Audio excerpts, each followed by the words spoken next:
नमस्ते दोस्तों, मैं जयपाल फ्रॉम जयलक्ष्मी संस्कार स्कूल और मैं आज आपके लिए बहुत ही अच्छी एक वीडियो लेकर आया हूं कि जिसमें आप शायद चौंक जाएंगे। आखिर फौजी जवान जल्दी क्यों मर जाते हैं? आखिर फौजी जवान जल्दी क्यों मर जाते हैं? सिविलियन की अपेक्षा फौजी जवान जल्दी क्यों मर जाते हैं? एक रिपोर्ट में ये खुलासा हुआ है। क्यों मर जाते हैं? जो फौजी है उसको पता होगा कि फौज की नौकरी बहुत आसान नहीं है, बहुत टफ है और जिसने की है वो जानता है कि कितनी उम्र जो है घट जाती है, कितनी बर्फ में रहना पड़ता है। ग्लेशियर में जाके देखो, जहाँ ऑक्सीजन नहीं होती तो बहुत ज्यादा इफेक्ट पड़ता है। तो फौज की नौकरी में अभी जो प्रपोजल आया था कि जो 80 साल की एज है उससे घटाकर 60, 65, 70 ये किया जाए कि उसमें जो है उनकी पेंशन 80 साल की एज में 20% बढ़ोतरी की जाती है। तो ये प्रपोजल जब आया, ये कमेटी में आया कि 65, 60, 65 और 70 कर देना चाहिए। 60 में बेशक 5% ही बढ़ाओ, लेकिन उनकी 80 साल की एज मुश्किल से 2% फौजी ही, 10% फौजी जो है 80 साल एज तक जीते हैं, वही पेंशन का फायदा उठाते हैं। बाकी एक सर्वे में सारा बताऊंगा कि जवान कितने दिन जीता है, जेसीओ कितने दिन जीते हैं और अफसर कितने दिन जीते हैं। एक सर्वे में क्लियर हुआ है।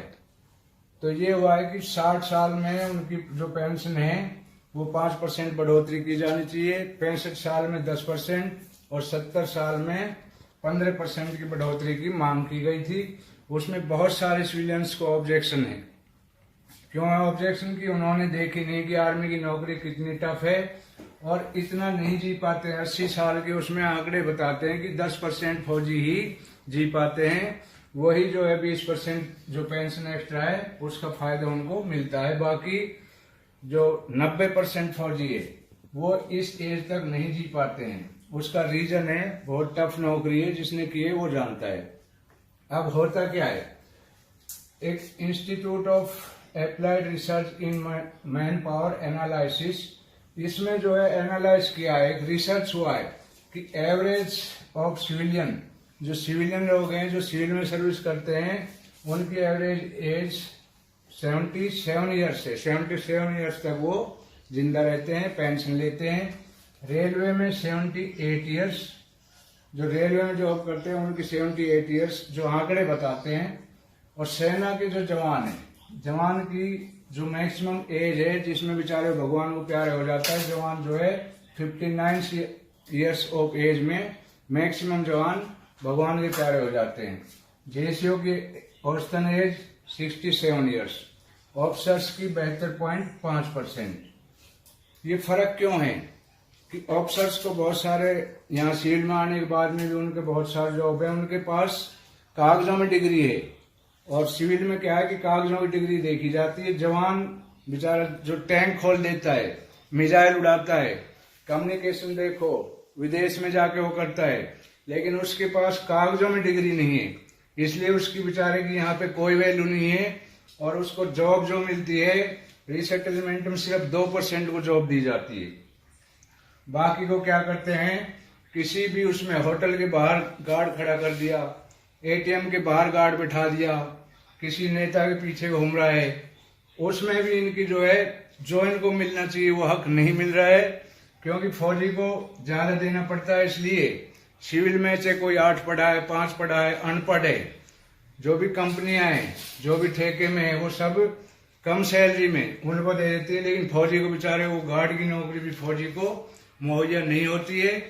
तो ये बहुत बड़े रीजन है कि वो जल्दी मर जाते हैं। क्योंकि ना तो वो अपने बच्चों को सेट कर पाते हैं। 35-37 साल की एज में हवलदार जो है घर आ जाता है, उसके बाद उन्हें जॉब नहीं मिलती है और वो इसी उसमें अभाव में पिस जाते हैं। ना उनके पास पैसा होता है, अपना जो जीवन निर्वाह भी बड़ा मुश्किल हो जाता है। इसलिए वो 5-7 हजार की जो गार्ड की जॉब है उस पर भी रेडी हो जाता है, क्योंकि उनके पास में ग्राउंड में क्वालिफिकेशन है, लेकिन उसको सिविल में कोई नहीं देखता, कागजों में देखते हैं।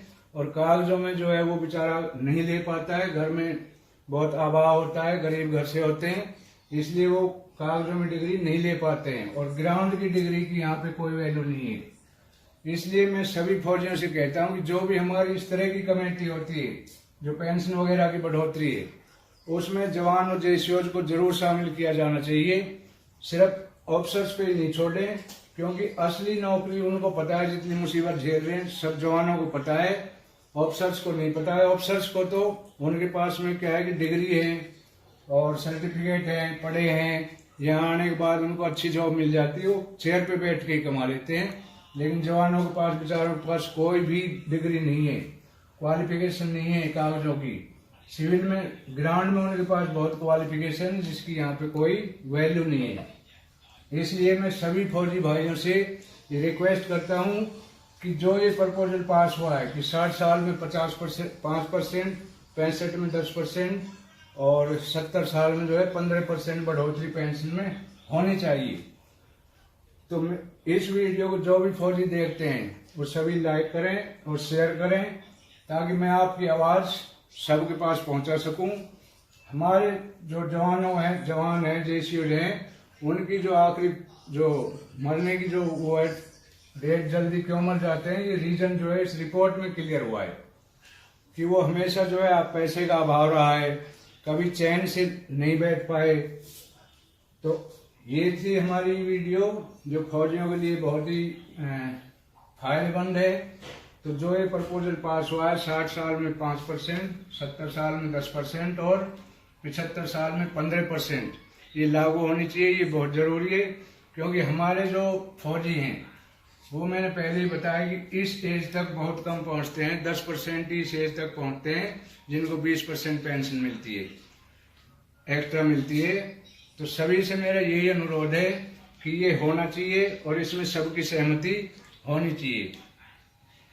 तो आगे हम बताएंगे कि जवान जो है अभी क्या कर दिया, तो अग्निवीर लगा दिया। अग्निवीरों में क्या किया है कि वो 4 साल के बाद में इनको यहाँ पे आके जॉब दी जाएगी और ये देश की सेवा करेंगे। उसके बाद यहाँ जॉब देंगे, यहाँ सेवा देंगे। लेकिन जो 30-35 साल सर्विस करके आ रहा है उसको तो यहाँ नहीं दी जा रही। तो मैं सोच रहा हूँ अग्निवीर को कहाँ से दी जाएगी। तो मैं कह रहा हूँ कि सभी जो फौजी भाई हैं उनसे अनुरोध है कि फौजियों के हित के लिए लड़ाई लड़ो। और फौजियों को जो भी है, गार्ड की अगर है तो गार्ड की किसी और को नहीं मिलनी चाहिए, सिविलियन को नहीं मिलनी चाहिए। क्या कर दिया है, ठेके में कर दिया है। ठेकेदार क्या है कि ले रहा है 20,000 रुपये और उसमें फौजियों को लगाते नहीं, गार्ड में भी सिविलियंस को लगा देते हैं 10,000 रुपये में, 10,000 उनकी उसमें जाते हैं। तो हमारी ये रिक्वेस्ट है कि फौजी को कम से कम इतना तो तरस खाओ कि बेचारे को जो गार्ड की उसकी नौकरी, उसको तो सेफ रख दो, उसको तो पूरी सैलरी दे दो। और दूसरा, ये जो 60 साल में 5% की बढ़ोतरी है, ये उनको जरूर मिलनी चाहिए। तो सभी से मेरी रिक्वेस्ट है कि अपनी आवाज उठाएं और अपने हक के लिए लड़ें। फौजियों के साथ बहुत नाइंसाफी हो रही है, बहुत दुख देखते हैं। इसीलिए ये सर्वे में खुलासा हुआ है कि फौजी जो जवान बहुत जल्दी मर जाते हैं, सिविलियंस की अपेक्षा बहुत जल्दी फौजी बेचारे भगवान के प्यारे हो जाते हैं। तो अब इसमें बहुत ज्यादा फर्क नहीं पड़ेगा। अगर 60 साल में 5% देते हैं, 70 में 10%, 75 में 15%, तो बहुत ज्यादा फर्क नहीं पड़ेगा। तो ये सभी से रिक्वेस्ट है कि ये हो जाना चाहिए और इसके पक्ष में सभी वोट करें। तो मैं इसी तरह की वीडियो आपके लिए लाता रहूंगा, क्योंकि मेरे पास में फौजी पत्रिका जो मैंने लगवा रखी है, सैनिक वेलफेयर की जो वो लगवाई हुई है, डेली मैं उनसे पढ़ के आप लोगों तक पहुंचाने की कोशिश करता हूं। जो भी आपके फायदे की न्यूज होगी मैं हमेशा उसको अपडेट करता रहूंगा। इसलिए हमारे चैनल को जिसने सब्सक्राइब नहीं किया है वो कृपया सब्सक्राइब कर लें, ताकि नई नई वीडियो आपके साथ मैं भेज सकूं, साझा कर सकूं। तो वीडियो को देखने के लिए धन्यवाद। वीडियो अच्छी लगे तो लाइक, शेयर और सब्सक्राइब करना ना भूलें।